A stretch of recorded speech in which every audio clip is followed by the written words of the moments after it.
So we couldn't really decide on a drummer. We were kicking it around. I wasn't really sure, and I decided to go for a walk and pray about it and think about it. And I did that, and I came back, and I felt like, you know, I was ready to make a decision. I was just walking into the studio, and my wife said, "Will's been in a car accident." And so I just grabbed the keys, and we ran out the door and went down there. He was fine. The car was actually wound up. The car was totaled. He had been hit by somebody that was running from the police. He was just stationary, just sitting there, and they ran into him. Anyway, he was okay, which was a miracle, really, really great. And so we were down there for several hours. We came back, and everyone had eaten. Chris was kind enough to help everyone to get some food. And I had decided to use Paul.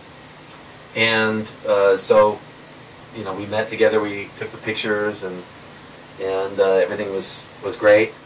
Then about wow, just what, a week ago now? A week ago, which would have been 3 weeks from then, I suppose, something like that. Paul called and said that his wife had lost her job, and they were having some problems, and that he couldn't do the gig. That was kind of a shock. So we reeled from that a little bit, and then decided to go with Jason. And so Jason is now the new drummer.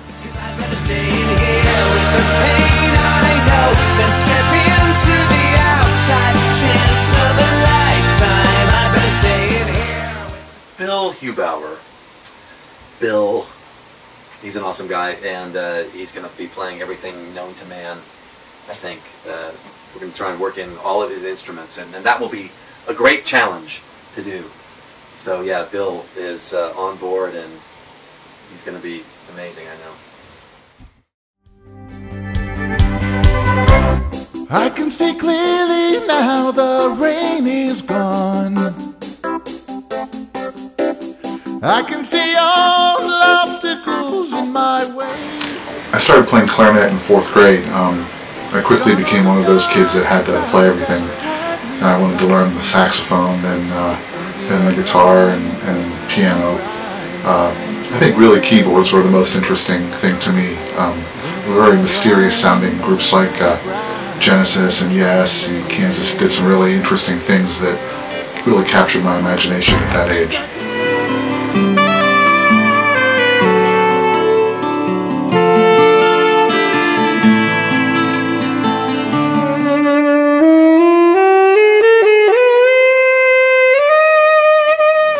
At a young age, I was very interested in different sounding music, music that was mysterious and would take you someplace, things that were bigger than life. Groups like Genesis and Yes and Kansas.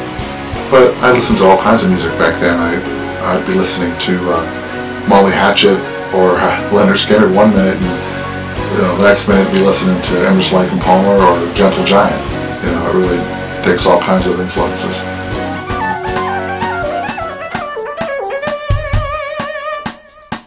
Okay, bass solo time. Put on the patented Randy George hat. Bass solo, okay.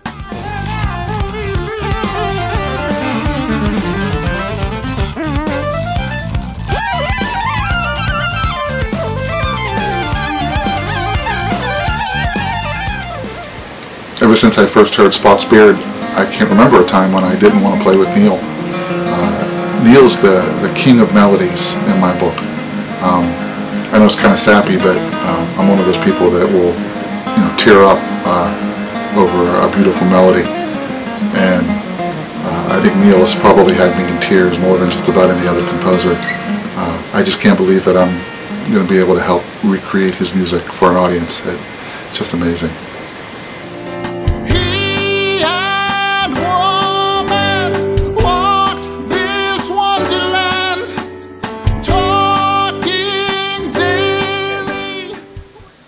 Jason Gianni, yeah, a great drummer and very schooled and experienced guy, and I'm really looking forward to rocking with him. I think he's going to put out a lot of energy and it's going to be very entertaining and good for you all. I think you're going to dig it.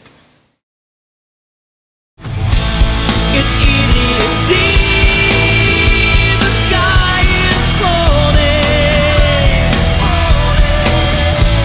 Please can't you believe? I first heard of Neal in the early to mid 90s when Spock Spears' first record, The Light, came out, and one of my best friends and I would receive these progressive rock mailers in the normal mail before the internet was popular, and these mailers would have descriptions of bands, band names, and who they sounded like, and sure enough, he bought The Light, and he approached me and said, "You gotta hear this band. You absolutely have to hear this band." And from the first time I listened to The Light, I absolutely fell in love with Neal and the way he wrote. And his music means so much to me because it resonates with me in so many different ways, emotionally and physically, and I feel like I write and listen to music and am inspired by music the way that he is.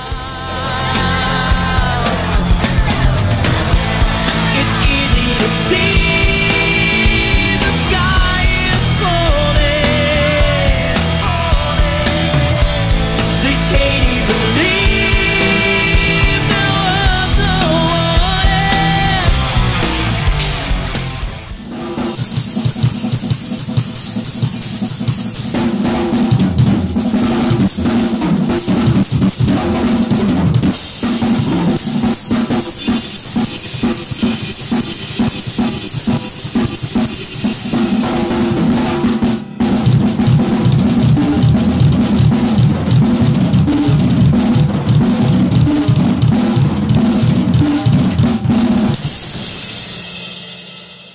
I'm reporting in right now from the Drummers Collective in New York City, where I'm a full-time instructor. I'm in my studio here, where I'm between students right now, as you can see. Here at the Drummers Collective, I teach all students of all different styles through the whole program here, but I specialize in progressive rock. So I hope to meet all you guys on the road at some point if I'm playing with Neal, and I hope you enjoy my audition. See you soon. Eric Gillette. Eric. He's going to be doing keyboards and guitar and percussion and vocals, and all of his amazing gifts will be coming into play. And yeah, he's an incredible guy. Wow. He's going to blow your minds, I know it.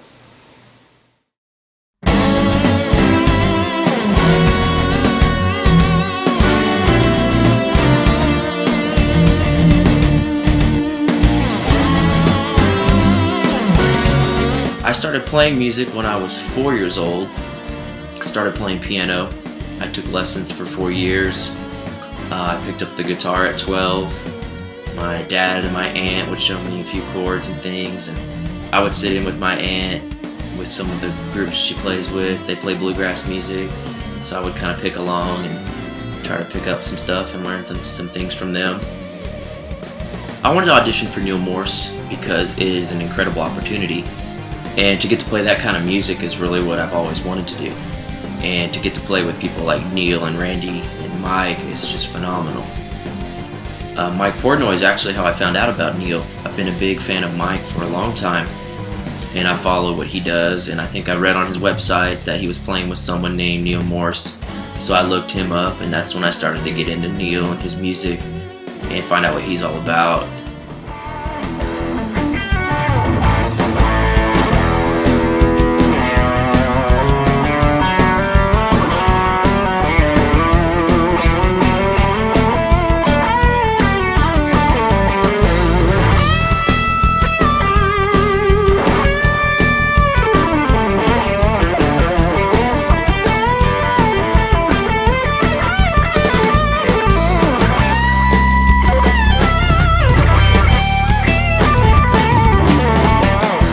Some other musicians that inspired me, and still do, would be people like Joe Satriani, Steve Vai, John Petrucci, Eric Johnson, obviously Mike Portnoy, Virgil Donati, and on a different level style of music, I really have always enjoyed movie scores and orchestral music.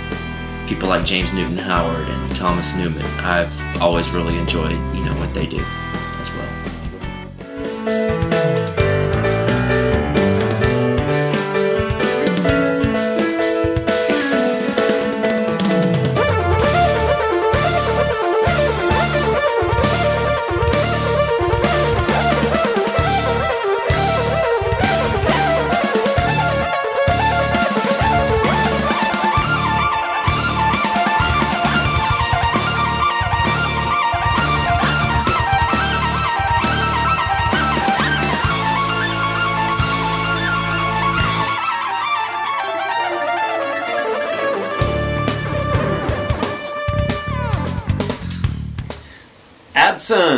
Adson is gonna blow your minds. He blew mine, and actually, since the auditions, I was finishing the Momentum album, and there were some places where I felt like I needed a little help in the guitar department, and so Adson's on the Momentum album, and in a pretty significant way, he played some really cool stuff.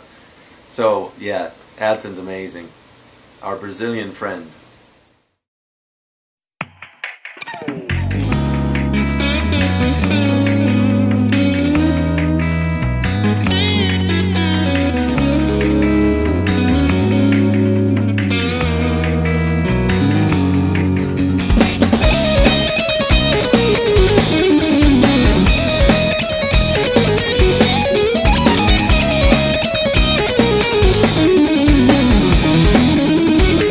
Eu toco desde os 5 anos de idade, influenciado pelo meu pai, por meus tios e meu avô. Cresci na igreja e na igreja também a gente cresce envolto de vários instrumentos. Isso foi muito bom para minha formação musical.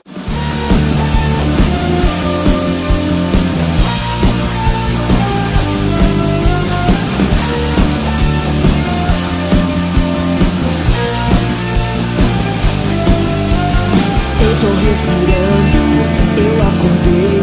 Tenho mais um dia pra me convencer do que eu errei e do que acertei. Talvez eu consiga ajudar alguém que não consegue compreender. Quando eu vi o som do Neal Morse pela primeira vez, fui pesquisando os trabalhos que o Mike Portnoy havia participado. E eu conheci o Neal Morse, fui no seu site, ele tinha disponibilizado algumas músicas para download e foi amor à primeira ouvida, né, a primeira escutada. Um rock progressivo com belíssimas melodias. Bom, o Neal Morse passou a ser para mim uma grande influência em tudo, tanto em composição como influência técnica, né, dos seus trabalhos. Bom, é uma honra podendo estar do lado de um grande músico como o Neal Morse. É indescritível assim, a alegria de estar com ele.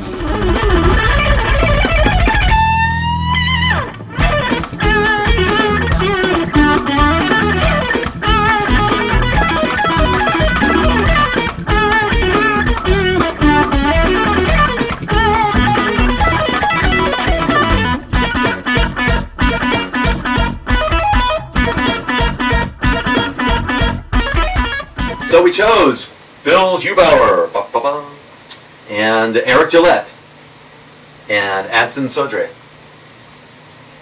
and Jason Gianni. And I feel really strongly about all these guys. I think it's going to be an amazing band. I can't wait to get together and play with everybody. So that's it. We'll see you out there on the Momentum Tour and beyond, and God knows what else. We'll see you on the road, and it's going to be great, really.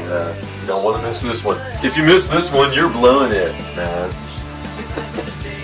That's what they used to say about kegger parties when I was a teenager. Okay.